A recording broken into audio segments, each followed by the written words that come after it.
Hello, everyone. I am Lauren Windsor, your decluttering and organising coach. Thank you so much for joining me for another episode of this summer series for 2021. This series is called I Know Just the Girl.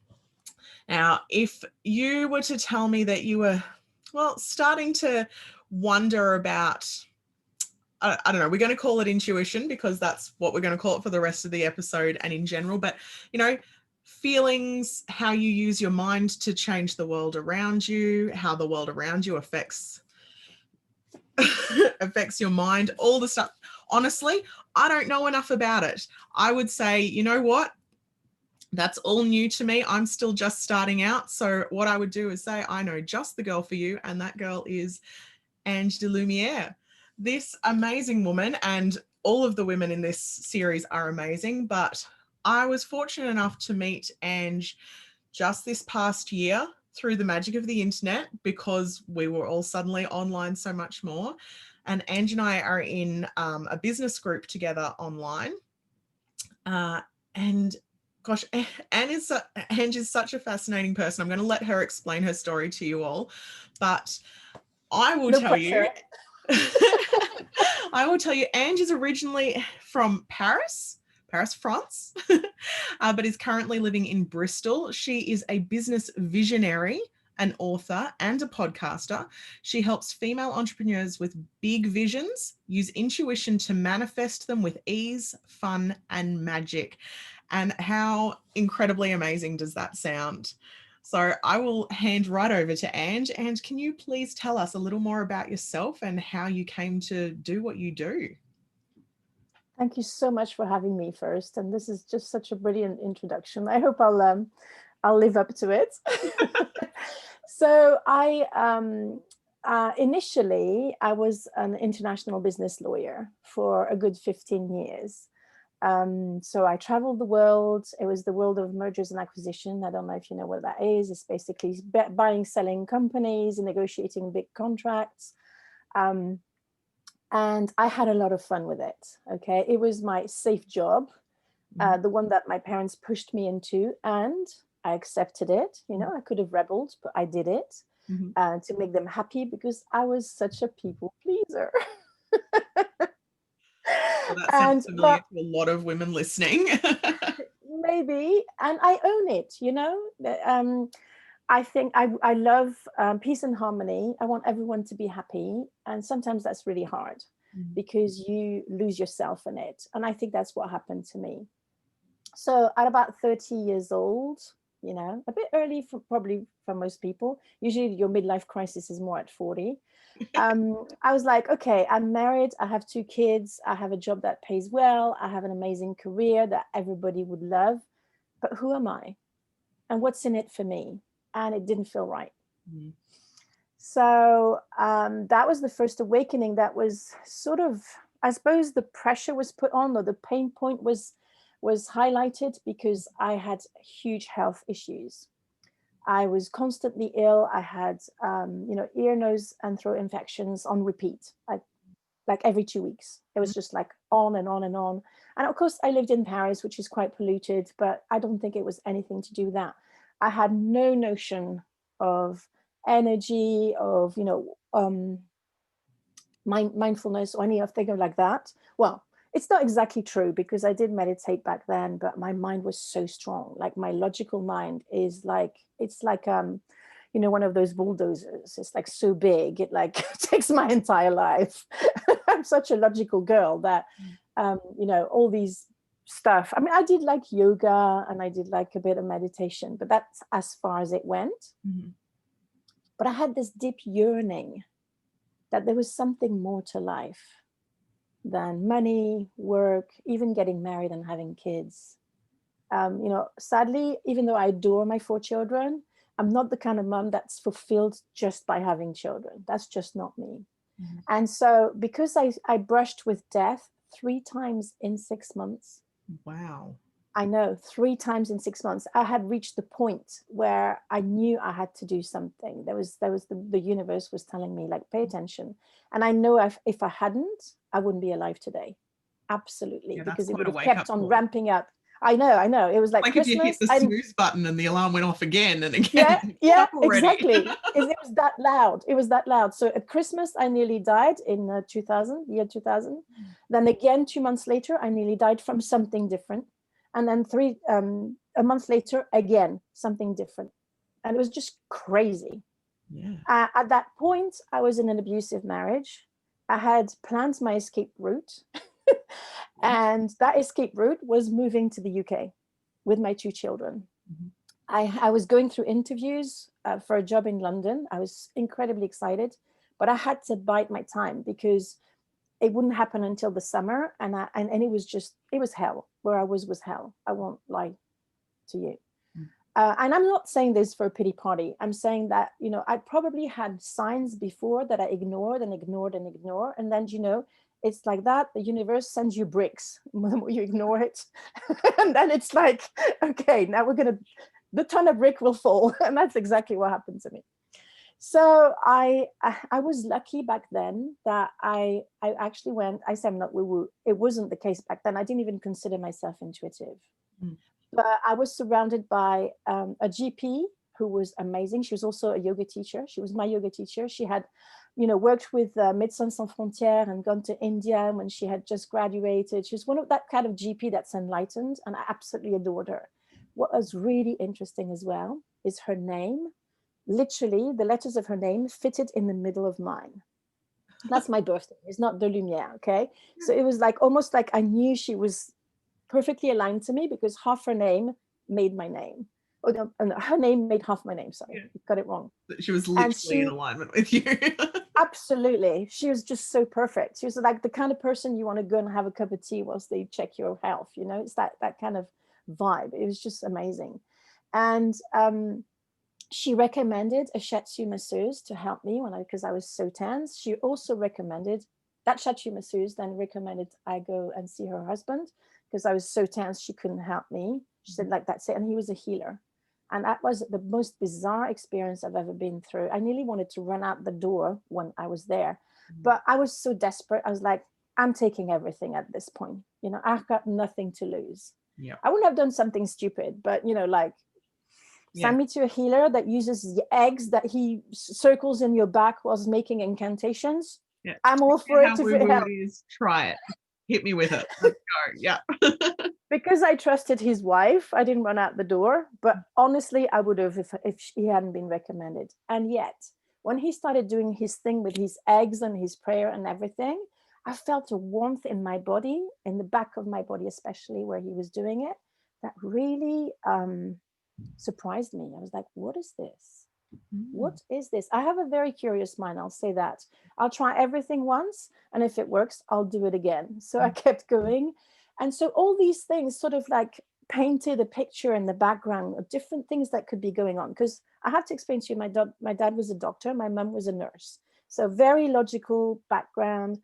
Everybody in my dad's family had big IQs, and they were either engineers, doctors, you name it. It was like these big mind brain. And of course you were surrounded by other lawyers, and that's still I was the only lawyer, interestingly enough, but I had all these doctors and engineers. Lawyers around you, like your absolutely.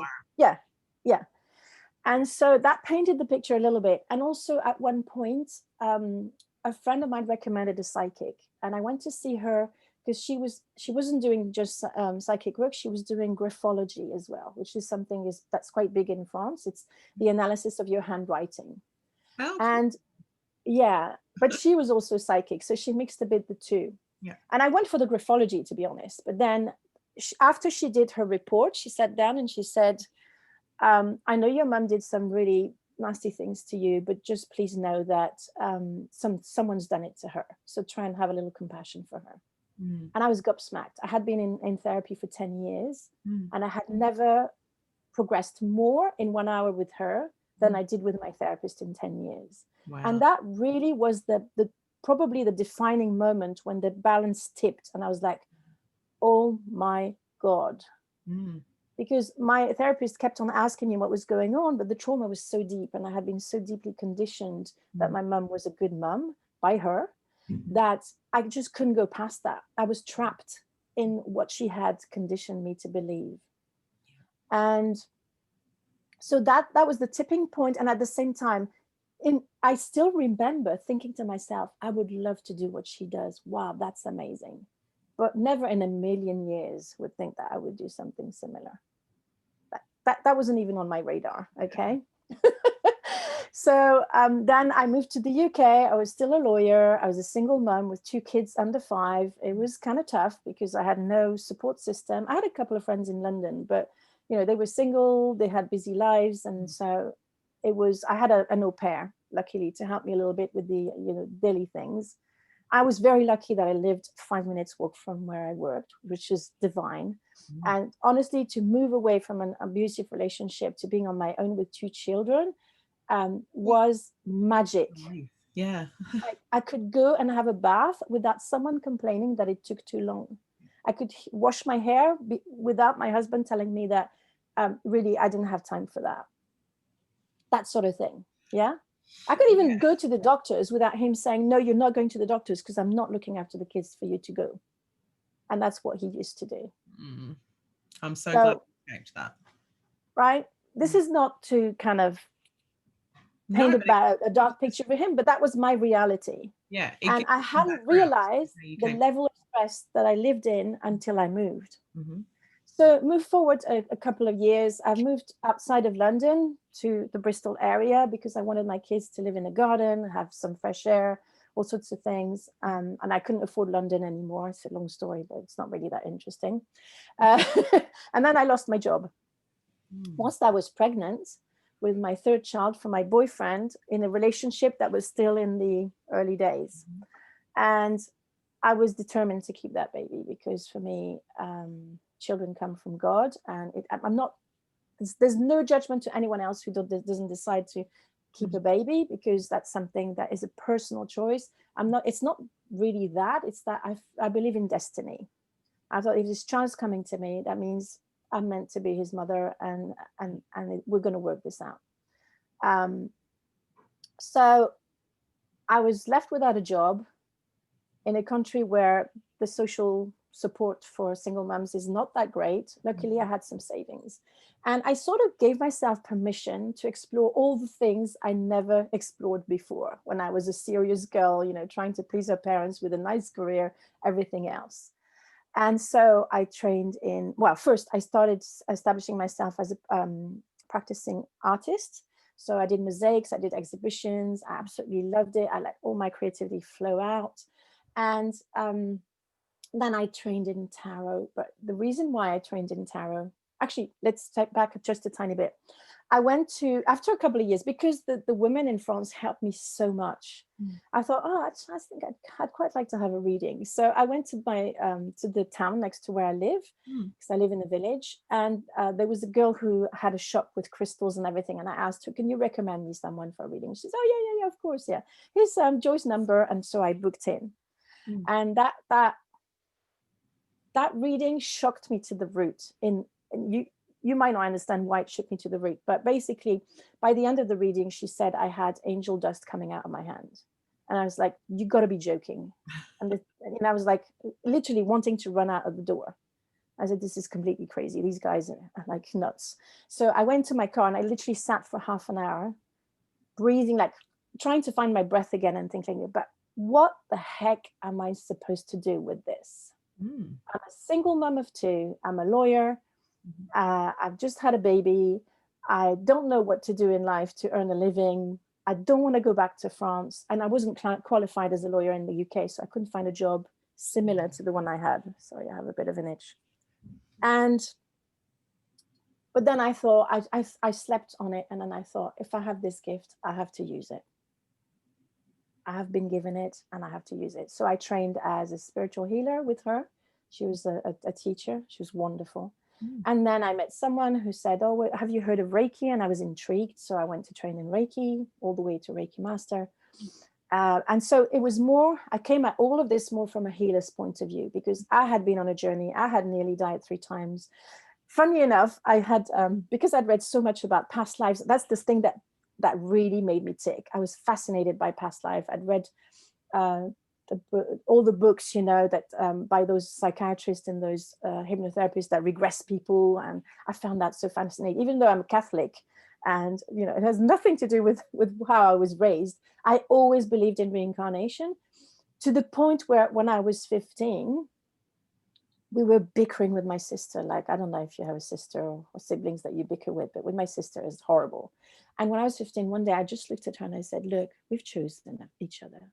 I think we should just get on with it and get on, you know, get along. And that was the start of a shift in our relationship. I knew in my bones. It wasn't, obviously, no one told me. There was no one out there. Like, talk of reincarnation in France and people will just throw stones at you. It's a very Catholic country, but it's changed a little bit since, but you know what I mean? Yeah. So anyway, where was I? So yeah, this woman said, so I train in Reiki and everything. And then I kept going to psychics because I was fascinated by them. I just, like, because of this woman who changed my life so much, I was like, I want to learn, I want to know. So I went on what I call my PhD in intuition. And like, I went to psychics for the sake of understanding how they worked, all that. I trained in tarot. And the reason I trained in tarot is, like, every single psychic I went to told me, you should be doing what I do. You should be doing what I do. It was like almost like automatic. So after kind of 8, 9 people, I was like, okay, I'm going to train in tarot. And I didn't believe any of it. You know, I was still very much in my lawyer's mind, more of an artist as well. But, you know, kind of, you can't leave completely your past. And on the tarot course, basically, you know how people come with their friends to do the course. And so then the teacher pairs them up and everybody pairs with their friends. And I came alone. So I was paired with the teacher. And I was like, no, don't do this to me. It's like possibly the worst possible thing that someone could do to me. And I had to do a reading for her. And I was like, I nearly ran to the toilet. I was like so nervous, so sweaty. It was awful. And she basically said, you're brilliant, spot on. And I was like, I was talking with her about her breastfeeding and having another pregnancy and that sort of stuff. And was like, I was almost, I thought I made it all up. And I was almost, how can I say the feeling? I was like embarrassed about what I said, you know? I was like, what the heck am I saying? You know, I have no evidence and no case law to back up what I'm saying. Yeah, that logical mind needs like, stats, doesn't it? I'm winging it here. And this is what I've been doing ever since. It feels like I'm winging it all the time. But everybody comes back and like almost unanimously, I'll give you an example. I had a man come, because then I started doing psychic fairs. Because I was kind of curious, you know, let's go and practice this. If I have the gift, let's go and do it. And even the way I got into psychic fairs was kind of extraordinary, because I was by then surrounded a bit more by healers and psychics. You know, I changed, my friends changed drastically. Well, they did anyway when I moved to the UK, because I had no more lawyers friends and no more friends actually. And I made some friends, some new ones who were much better than the ones I had in France anyway. So I had all these friends who were psychics and said, oh, don't even try to get into this mind body spirit fair. The woman is a dragon. She has her, you know, her favorites, and she won't let anyone. But on a Friday night at 4:55, I still remember the time, I had this impulse to call her. I called her, and literally she had just hung up from someone who canceled the table. Wow. And I was in. Perfect timing, right? I don't believe this. And so I started doing this thing, which was twice a year, and I built my clientele in tarot reading and everything. And just to give you an example, there's a guy who sat in front of me, and he looked like he didn't really want to be there. I think his wife had sent him, so I did a reading for him, and he paid me. Always, I said back then, if you're not happy with the reading, don't pay me. But he paid me, and he left. He had his boy with him, which is why I remembered him when he came back 2 years later, because usually I'm not very good with faces and names. And basically, when he came back 2 years later, he said to me, look, when you did the reading for me 2 years ago, I really thought this was total rubbish. Like, I walked away thinking, I'll never do this again. And then he said, I came to apologize to you. Every single thing that you said happened. And I was like, I was almost scared that he said that to me. Do you know what I mean? Yeah. Gives you such a responsibility. Yeah. And But then I came to the point during these readings where I felt, there's something more to it. I was learning about the law of attraction, how you create your own reality. How does that fit with the tarot? And if I'm telling these people this is going to happen, but they create their reality. And so I got to I call it the next level of this kind of work, where I didn't know I was doing it. I only realized that when I read a book about it at some point, is that I got into their Akashic records, which is really your blueprint, but you create it as you go along. So if you change the way you think, and if you change the way you approach life, then you can change your future, basically. And so that fit much better with the way I looked at the world, because it wasn't someone is going to tell you what's going to happen in your life. It's someone is going to tell you what could happen if nothing changes in your environment, in the way you think, in the way you feel, and the way you look at life. Yeah. So it's much more empowering. And that's when I started to really, really enjoy it. So from then on, I actually started first working as a book coach, where I would literally download people's books. Like I could tune into the energy of the book and tell them that this is the book that wants to come through. I could literally download the whole structure, the chapters, the title, how it should be published, everything. And I loved it. For those, sorry to interrupt, Ange, you're on such a roll, but for those of us new to this kind of thing, by download, you mean literally it comes from the ether through your brain, and out through. And the way I explain it is that books have an energy of their own. They exist separate from their author, and it's almost like there's a contract before you're born. If you're meant to write a book, you will have a life experience that will help you write that book, and the book chooses you, and you choose the book. Elizabeth Gilbert talks about something similar in Big Magic. Exactly. Yeah. And when I read it in her book, I was like, yes, someone sees what I see. The book will choose you, and if you miss it, you miss it. It'll go somewhere else. Yeah, exactly. So this is where I was there, but it was almost my comfort zone, because by then I'd written the book, which was something like, I'm an accidental writer as well, author as well, but that's for another story. I don't want it to be too long. And so, but then I met a mentor who was very stern, and she said, you've got to get out of your comfort zone. You've got to stop hiding behind your books. You've got to stop hiding behind this. You have to stand up as the psychic that you are. And I didn't even consider myself intuitive, even after all these years. I always felt like this huge imposter syndrome, and that someone one day would reveal me as the fraud that I was, because it always felt like, I still have my lawyer's mind, and I have to have case studies. I have to have proof. This is like the radical opposite of it. You just got to trust what comes out of your mouth. Now, there's a lot of work that goes into understanding the mind, understanding your own mind, how your mind works, how intuition works. And that's something that I learned over the years.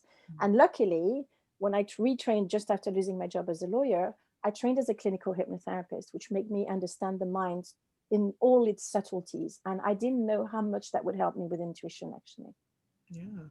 So that was really good, really, really good. So, I mean, that's the story. I don't know where you want to go with me with that. Now I help businesses, because the thing is, with people, I don't feel it's as fun, in the sense, and I really don't want to offend anyone, but the questions that you get as a psychic when people come to you for their private life, it's always, am I going to marry my boyfriend? Am I going to get this job? Blah, blah, blah, blah. And it's very important stuff. Absolutely. And I love doing that for people. But at the same time, I think I like working with entrepreneurs, because first, they are like go-getters. They create their reality. We have that established already. I don't have to teach them what to do with their lives. They're already there, but they might have some issues because they can't find their niche, and they keep going around in circles, and their mind gets in the way. So I love teaching them how to get out of that rut and just connect to the energy of their business, because their business is the same as the book. It's like Elizabeth said, it's a separate entity from you. Even if you're a one-man band or one-woman band, it's still going to be a separate thing that has chosen you, or is choosing you at this point, because of everything that you've been through. And that's also helped me connect the dots and bring all of myself together, because when I was a lawyer, I had intuition hits. I didn't think it was intuition. I discarded it as synchronicities, but I felt ashamed for the the side of me that was a healer, an artist, and a psychic, because I was in Roy's world and it didn't fit in. And when I dipped into the other world, who I call the fluffy unicorns, I didn't feel I belonged there either, because I was a lawyer, and so for them it didn't make sense. So I wasn't part of any world. I was left in the middle, in no man's land. And I think that's why I'm so passionate to bring the two together, to make people understand that we're all born intuitive. Maybe not all psychic, but definitely all intuitive. And that it's a gift that if you don't use it, you basically use half of your capacity, half of your intelligence. And So probably feel yeah, lacking at some point too. I'm sure a lot of people can identify at the very least with an idea that there might be more yeah, in them. there's a potential there that's not Yes, used. potential. Thank you. And I was shown, actually, I committed to a really big investment in my intuition in October 2017. I invested like over £8,000 in a training into psychic abilities for business. And just after I signed up for the course, I was in my shower, which is often where you get ideas, isn't it? Yeah. And I was shown literally that I was meant to go back into corporate. And that scared me so much. You have no idea. So it's like, I'm sorry to appear like this scary cat. At every step, I was like, no, don't do this to me. Don't do this to me. But now The I part guess we can identify with, isn't it? yeah, exactly. I'm a lawyer. What are you doing to me? I don't want to have angel dust coming out of my hands. Leave it to the fluffy unicorns. So yeah, that's where I'm at. But now I'm passionate to teach people about intuition, not psychic gifts, intuition, which is different. Yeah. Because I feel that it's something that should be taught in schools, to be honest. When I was a little girl, I had experiences that really scared me, that I completely blocked. It's actually a psychic who told me that my grandmother came through. I had come from a lineage of mediums that my mother completely blocked out. Right. But I was scared by these things that I was seeing. I don't even remember that. Had I had someone in school or something to teach me the basics, to understand what it is, and that it's not, that it's nothing to be scared of, and just the intuition part, maybe not the psychic, because that's a bit too much, but I wouldn't have been in that place of feeling lonely. I've seen my 4 kids could all see spirit when they were toddlers. They told me all about their past lives. Wow. All of them. The second one in particular, I want to share here. I don't want to spook anyone, but basically what happened is she told me she died in a fire when she was a mum. So she told it very, very clearly. And how it was triggered is because in school they had the fire drill. And then she raised her hand and told the teacher, actually, I've been in a fire. That was reception. Okay. Mrs. Dagger was in reception. She was the teacher. And Mrs. Dagger called me the same day because my daughter said, I was a mum. Because she said, oh, you seem to have recovered quite well. She said, you know how kids go, I was a mum. I was like, ding, ding, ding. Ange DeLumiere, can you come into the office, please? Meet again. Luckily, she was very open-minded, and it turned into a conversation where she shared how one of her nephew had said, Grandpa's dead, in a family meeting when nobody knew, and they received a call 5 minutes later. So that kind of opened her mind a little bit. And she, I didn't have social services on me because my daughter said she died in a fire when she was a mum. But this started a conversation with my daughter in the way that I respected all of my children. They told me everything I know, honestly. And that was the few days before the call from the teacher. She had described in detail how she died from fire in that house, how her skin melted, how her eyelashes. A reception kid cannot tell you this. She had never watched anything like that on TV, of course. I think not even people in the ER know that sort of thing. How it feels. And it was how incredible and terrifying, but just truly, the amazing. detail, the level of detail she gave me was like, and you can imagine as a mom, I was like, what the heck am I supposed to do? So I just held her and I said to her, look, it's okay. This was not in this lifetime. You're safe now. And she calmed down. Then off she went, and that was it. And kids are so resilient and they just Yeah. like bounce back. Yeah. But every single one of my children told me about their past lives. So that's, and my youngest, not that I want to reveal too much about my kids, she said she was a boy for 5 years until she finally said, okay, I'm a girl. For 5 years, everyone who asked her, are you, people like to ask the gender or say, oh, we're a clever little girl. I'm not a girl, I'm a boy. And I was like, okay, well, obviously you've been a boy in the past life and you're still getting used to being a girl. It's kind of different for you. That's fine. I'll embrace that, that kind of thing. So they taught me everything I need to know about everything. And then it was all for me just to follow the curiosity and learn more and more and more and more. And that's fun. That's really fun. Amazing. Except when your child tells you that they've burnt alive. But that part sounds scary, but also like really interesting. You got to try and separate there a little bit. I felt very lucky that I had been reading so many books about past lives and that I was open. Imagine it probably happened to me and my mom told me, don't be silly. Yes. And that's the thing that I don't want to happen to children. Yeah. People discarding these experiences and leaving them cold out there, feeling scared, feeling weird. Not knowing who to talk to, not who to reach with these things that happen that are real. And that shutdown probably comes from the adult being afraid. Yeah, and absolutely. Of course. Yeah. Oh, anyway, audience, you can see how I had such trouble finding a good way to introduce Ange and just wanted her to tell you her story because there is so much there and she's barely scratched the surface. But what a fascinating just life so far, and all of the amazing things that you have in your head, just in there, coming through you. I know. And I wish that everybody knew that there's magic in the world, even in the business world.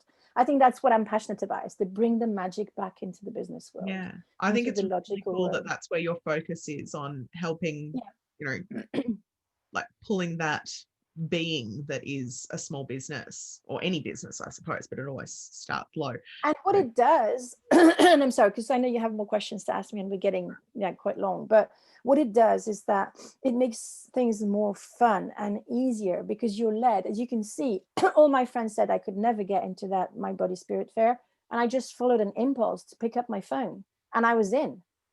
I didn't have to pull threads. I didn't have to say, oh, who knows her? How can I get in her? I didn't have that sort of time anyway. And I didn't have that passion to do it. Yeah. But it was like, okay, you want to get in there? Pick up your phone now. Yeah. And I could have talked myself out of it. Yeah. Don't be stupid. Why are you calling? Your friends told you that it wasn't, but I did it because I thought, what have I got to lose? That's cool. Let's follow that impulse. I could have thought to myself, I'm crazy. Yeah. And maybe I am a little bit, but no, I am not. But it's working for you. Crazy or not, it's working for you. Nobody tells you that these things are normal. I want this to be normal for everyone. Beautiful. So I do have some more questions if you don't mind, Ange. I've asked most of these same sort of questions for everyone in this series, and I would love your take on things. Firstly, what would you say is the biggest misconception in terms of whatever intuition? Thank you. Yes. So I will say the biggest misconception, and that's something that really irks me, is that people say that you have to meditate to be intuitive. And that is simply not the truth. And it puts a lot of people off. Yeah. Especially the people who don't have time. And business owners are very busy. Yeah. Usually. They usually work more hours than they did in their jobs. That's not a good thing either. I think with intuition, you can probably reduce it to 50%, but of what you're doing. But no, you don't need to meditate more. What you need is an awareness of your mind and mindfulness more than anything. So that can be done whilst and that really irked me when I was trying to learn about intuition, because I had all these fluffy unicorns tell me that you have to stop eating meat and you have to wear crystals and you have to give up on your wine and your coffee and you have to meditate 1 hour in the morning, 1 hour in the evening. Yes. Yeah. I think any one of those things on that list would have me out. I'm just not doing it. No, thank you. Exactly. And that's who I cater for. You're my ideal client. I'm not going to say this to kind of try and pitch to you. So I said to them, no, I'm going to have to find another way because I can't do these things. I didn't say that to their face, but that's why I went on a mission to find out. And what I found is that when I did the ironing, when I still did ironing, which was after my third child, I stopped because I was gifted with 4 autistic kids. So for those of you who understand what that means, the ironing went out the window. Uh-huh. But when I used to do ironing, it got me into trance, and I could understand that because of my clinical hypnotherapy background. And that's when I got the real ideas, or the intuition. Yeah. It happens in your shower. It happens when you drive. It's not a coincidence. It's because that's when you go into trance, and people don't understand trance. Trance is a very normal state that we are in every day, all day. It's So would not that when be someone what a lot of puts you us on call? stage. Yeah, go on. It's not something that happens when the hypnotist puts you on stage and asks you to act like a chicken. It happens to you every day. Yeah. So would that be like what I might call going on autopilot? Yes, like when absolutely. you can drive from work to home and you forgot you were doing it because your mind was doing something else. Because you don't have to think about everything that you do. Like when you brush your teeth, you don't have to think about it. That's when you're the most open to intuition. Mm-hmm. Because you're doing something on autopilot. Exactly. Maybe I will use that word if you're happy with me to do. Oh, please. Let people understand it better, because trance is very scary for people. Yeah, true. I mean, it's the same thing, but yeah, different words. It's exactly. Words matter. Words do matter. Yeah, whichever one you're comfortable with. So, what would you say you were saying that I'm the kind of person that you talk to anyway? I still am quite a logical person. I've always been very skeptical and very like your lawyer brain. But what would you like to say? Sorry? It's still there. It's still there. Yeah, you're still a very logical person, but you've tapped into your intuition. So what would you like to tell someone who's sort of starting to investigate their intuition and might be a little bit scared off by the fluffy unicorns, as you call them? Well, first is you don't have to be a fluffy unicorn. You can just be you. I mean, it sounds lovely. lovely. To change. Like a fluffy unicorn sounds like an excellent pet, but Well, if you want to have fluff, you have fluff. I love sparkles, but what I mean is you just be you. You don't have to be anybody else. You can look completely normal or not. I don't know what normal is anymore, but you know what I mean. You don't have to change anything in you. All you have is to tap into the potential. And you have always been intuitive, but you don't recognize it. So I would say learn about intuition as much as you can. And that's what I teach, because I'm so passionate about it. That's why I have, I hope you don't mind me saying, but I have a 5-day challenge starting actually next week, where I teach people about intuition so that they recognize what it looks like, because it looks different for everyone. Yes. Because it's like they talk about a sixth sense, but there's actually as many senses as you have in the physical world, in the psychic world. And then intuition also comes in all kinds of flavors. Sometimes it's just a sign from the universe, from outside of you, something you hear, a conversation, a song. Sometimes it's an impulse, like I've explained. Sometimes it's a feeling. Like I've had an intuition that saved my life. And it was literally because I felt so tired. Instead of going shopping, I went home. And where I planned to shop, and this is something I've documented, there was a bomb attempt in Paris that killed 5 people and 55 were injured. And that was exactly at the time I was heading there. My intuition was just this feeling of sudden tiredness, and I could have pushed through it, but I didn't. And that's what kept me alive. Wow. So intuition can show up in any form, but you have to learn to recognize it. And it's not enough, of course, then you have to be brave enough to act on it.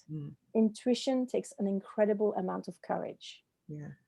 The courage to send out, the courage to say something stupid. The first time I acted on my intuition, I was actually in my 20s. I lived in a student room under the roofs of Paris. It sounds very romantic. And my sister lived 3 stairs down.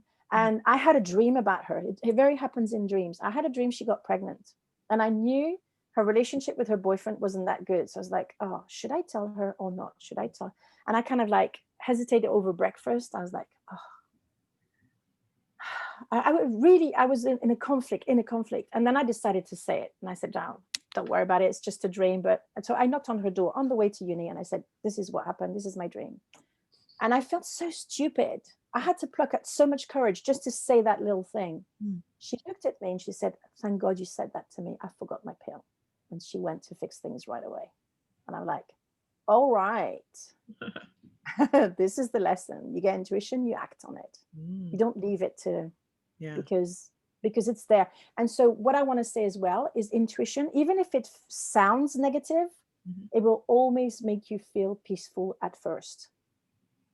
So it's your mind that's going to scare you about it. But the intuition itself, Yeah. to distinguish it from fear, judgment, or whatever, it feels good. Yeah. Okay. Does that make sense? I think so. I think so. Do you mean it'll feel good in the end? Like it's No, for the when best? you get it. When you get it, When it you feels get okay. it, So it even if feels it's a good. negative, Yeah. Even if it's even if there's a like for problem example, happening, it will feel well, good inside you. Is that what you I'll mean? give you an example. There Please. was a girl at uni Mhm. that I instantly disliked, Okay. but it was a feeling that was peaceful. Okay. It didn't come from judgment. It Yeah. was just, I don't want to be around her. Yeah. And funnily enough, everybody told me, you're jealous, she's more pretty than you. All my friends like, are you really my friends? Anyway, people will take you that you're pig-headed or that you're this and that. 4 years later, they all came back to me and said, you were right. Mhm.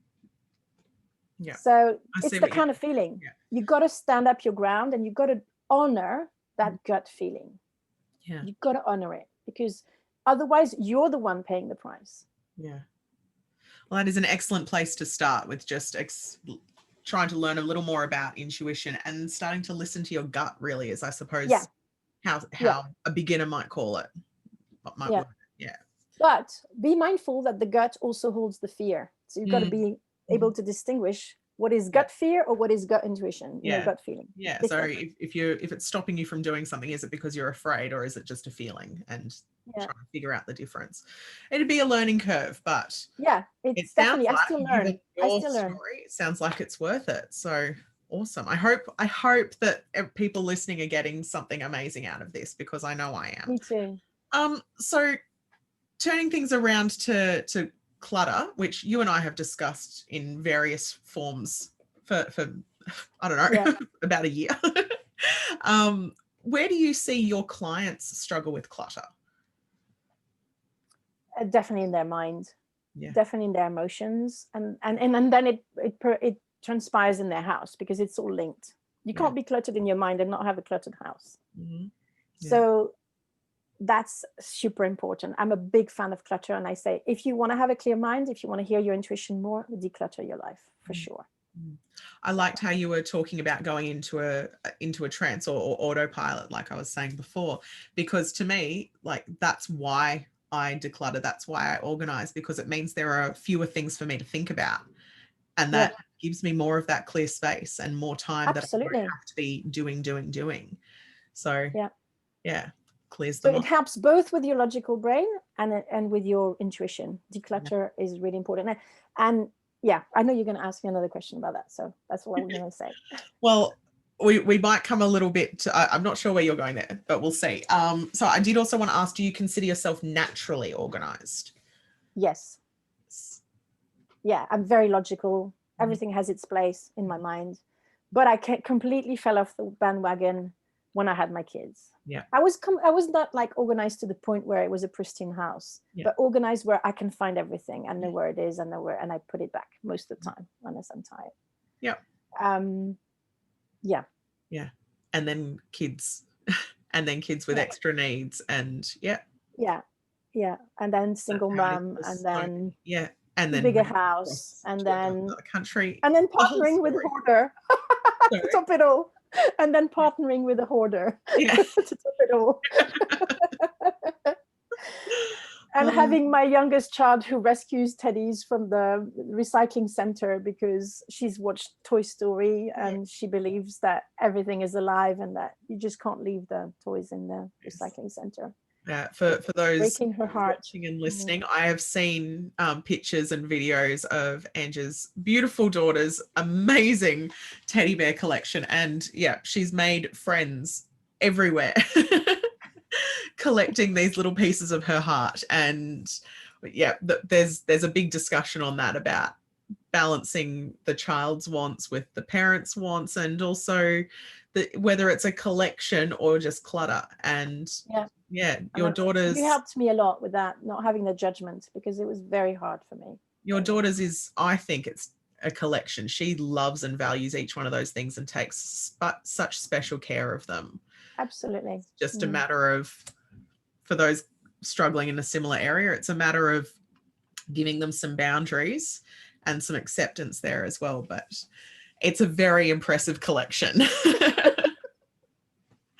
So my last question for you, Ange, if you have one, would you mind sharing a decluttering tip with our audience? Yeah. So my best tip is only commit to 10 minutes a day and only focus in one area. So if you are going to do only one drawer, it'll take 5 to 10 minutes. You just do that one and focus always in the same area until you finish it. Yeah. You will commit to 10 minutes. It'll feel so good. You'll do more, but don't commit to more. Yeah. Because if it's a bit like eating an elephant, and it's a bit like when you decide that you're going to be healthy, like this is the year, we're in the New Year resolution area. Yeah. If you put too much on yourself, too much pressure, you'll never do it. Whereas if you say, I have 5 minutes here, I'm going to do a bit in the kitchen. Oh, that drawer looks nice. Let's have a look in there. Oh, and then you just like, okay, do I use this? And then of course there's the 3 boxes thing, is it does it need repair? Have I used it? And then I can't decide at this point. Yeah. So you're the 3 little boxes and that's it. Yeah. You could add an energetic element to it. This is me coming in, is to set the intent, maybe clear the energy in the room. And the way I would recommend to do that, and it sounds really woo-woo, but do like me, try it, see if it works, is to imagine that you're gathering all the energetic clutter, because physical clutter attracts negative energy. Yeah. So you imagine, even if there's like a big pile of things, you imagine that you scoop out the energy, the negative energy, and you throw out the window. That sounds, open the window, and fresh air will help with it anyway, but you need to help move the energy above the bits of clutter. Then leave it, and you'll see that it's going to be a lot easier to actually sort it out once you get to it, because there won't be that sort of protective energy on your clutter almost. Does that make sense? Yeah, that's really interesting. I know a few clients that I think will really respond to that. So that's really exciting. Thank you for that. I can also do that if they were interested remotely. It's not really part of my main, but it's something that you can ask a healer to do as well. Yeah. And what I will say is, what was I going to say? I forgot. Never mind. If it comes to you, share it, and we'll post it in the... Yeah. There's so many layers to that energetic thing in your house. What I wanted to say is that, do you know how when you want to maybe brush up your lifestyle and eat better and do that sort of thing, again, we're right in the middle of this season, but you can't seem to do it. Your habits just keep getting at you. But if you go on a holiday or if you go to a retreat, it's so easy. Yeah. The energy supports it. And the energy of your home has the energy of your habits. Yeah. So that's why when you come back from that 2-3 weeks, whatever, imagine you were going even for a longer period of time. If you haven't cleared your house energetically, you will get back to your habits, your old habits, like there's no tomorrow, like in an instant. And that's the energy in it. Yeah, I'm sure most of us have seen that. So I'm more sharing so because you know it. Yeah. Because you won't believe me if I say it's the energy, but because you've experienced it. Yeah, it makes sense. You know what I'm talking about. I do. Yeah. Fantastic. Thank you so much, Ange. As always, I've loved speaking with you, and we've got so much information there. I'm sure a lot of people have taken something wonderful from your story. If you're interested in learning more about Ange and her work or herself or anything at all, I will have the links for everywhere you can find Ange underneath this video. You can leave comments on YouTube or on the Facebook page to get in contact with either one of us if you have any questions at all. And oh my goodness, Ange, just thank you so much for sharing. Oh, well, thank you for having me. I'm sorry I went over time. No, not at all. You have a lot to share. And I'm very, very grateful for you sharing it. Thank you. And I'm such a big fan of decluttering. I'm such a big fan. It's like, I'm so happy you're doing this work. You've helped me as well in ways that you have no idea, even though I know a lot about decluttering, but it's about the shame. Yeah. The shame keeps you locked in your clutter because as long as you feel it, it's almost like it sticks to you, like sticky tar. And you've helped me remove the shame of not being as organized as I wanted to. So that's my, if I can say that, that's why I would recommend you to anyone. Thank you, Ange. That really does mean a lot. And I know that, as you said, you are a naturally organized person, so you know what you're doing. But there's a level there that it helps to have somebody else to help with. So anyway, Absolutely. And it's great to have you that because you does have that a lot. sensitivity and you have a zero judgment. And that's so important in the work that you do. Thank you, Ange. People already have enough shame That's when true. they come to you. They don't need an extra layer. No, that's not They what we're need here love. for. And that's what you give them. Yeah. As well as great tips. Oh, well, I could sit here and listen to the praise all night, but I'm not going to. I'm going to cut us off there. And like I said, comments, links, they're all here. Thank you so much, Ange, and thank you everyone for watching. And I will see you for the next episode. Cheers. Bye. Thank you. Bye-bye.